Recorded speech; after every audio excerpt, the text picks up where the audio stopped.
Haleluya, puji Tuhan, jumpa lagi dengan saya Pendeta Hani Amahuru dari GPD Antapani Bandung bersama Radio Maestro menemani Anda untuk beberapa saat untuk mengingatkan kita sekalian bahwa di sela-sela kesibukan kita, mari kita tetap ingat firman Tuhan, sebab itulah yang perlu kita menjadi pegangan dalam diri kita. Saya akan bacakan beberapa ayat untuk saudara yang terambil dalam Mazmur pasal 77 ayat yang ke-12 dan ayat ke-13 saja.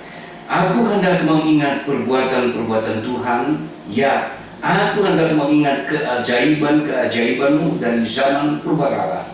Aku hendak menyebut-nyebut segala pekerjaan-Mu dan merenungkan perbuatan-perbuatan-Mu. Puji Tuhan. Untuk apa pemazmur menulis hal ini? Mengingat dan merenungkan. Saudaraku, mengingat dan merenungkan. Kita menyadari bahwa apa yang dituliskan oleh pemazmur ini tentu dia tidak melihat dengan langsung dengan mata kepala, tetapi dia mengingat perbuatan-perbuatan Tuhan lewat kisah-kisah yang diceritakan oleh nenek moyang mereka, oleh generasi di atas mereka. Itulah yang menjadi tugas juga bagi kita sekalian, untuk setelah kita mendapatkan cerita-cerita dari orang yang sebelumnya, generasi sebelumnya, kita juga harus menceritakan juga itu kepada anak-anak kita, generasi yang akan datang.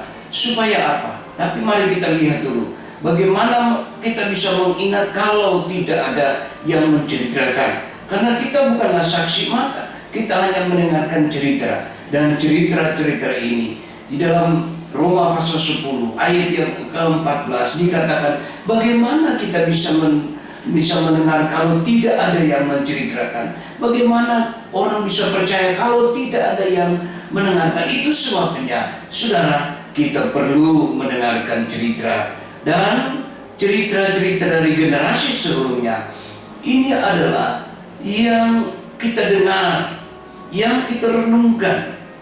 Pertama dikatakan mengingat perbuatan-perbuatan ajaib, perbuatan-perbuatan Tuhan yang ajaib.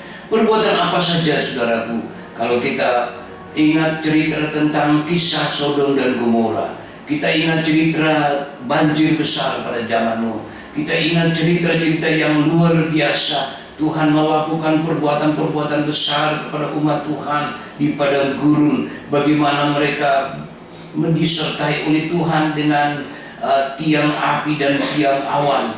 Tiang api sendiri pada malam hari untuk menghangatkan mereka di padang gurun yang bisa mengalami cuaca yang ekstrim. Begitu juga di siang hari mereka mengalami tiang awan untuk melindungi mereka dari sinatan matahari yang sangat menyengatkan. Begitu juga mereka melihat perbuatan-perbuatan Tuhan yang ajaib, waktu Tuhan membelah laut sehingga mereka berjalan dalam kekeringan, tetapi musuh yang mengejar mereka akhirnya tenggelam dalam air yang kembali menyatu. Itulah perbuatan Tuhan yang besar, perbuatan Tuhan yang dahsyat. Umat Tuhan pada saat itu Tuhan beri makan mereka. Dalam Mazmur dikatakan makanan malaikat, yaitu mana yang diturunkan dari langit, dan mereka diberikan daging. Tuhan meniupkan angin timur membawa burung-burung puyuh dan mereka dapat memakan daging. Bahkan Alkitab mengatakan bahwa sepatu mereka, pakaian mereka tidak rusak. Itu menunjukkan Tuhan yang dahsyat, yang memelihara umat Tuhan.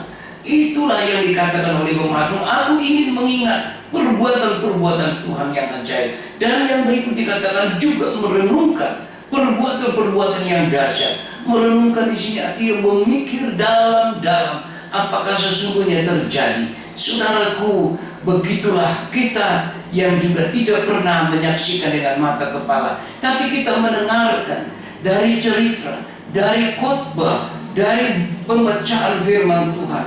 Akibatnya ini sangat berfaedah buat kita. Baik kita mengingat, baik kita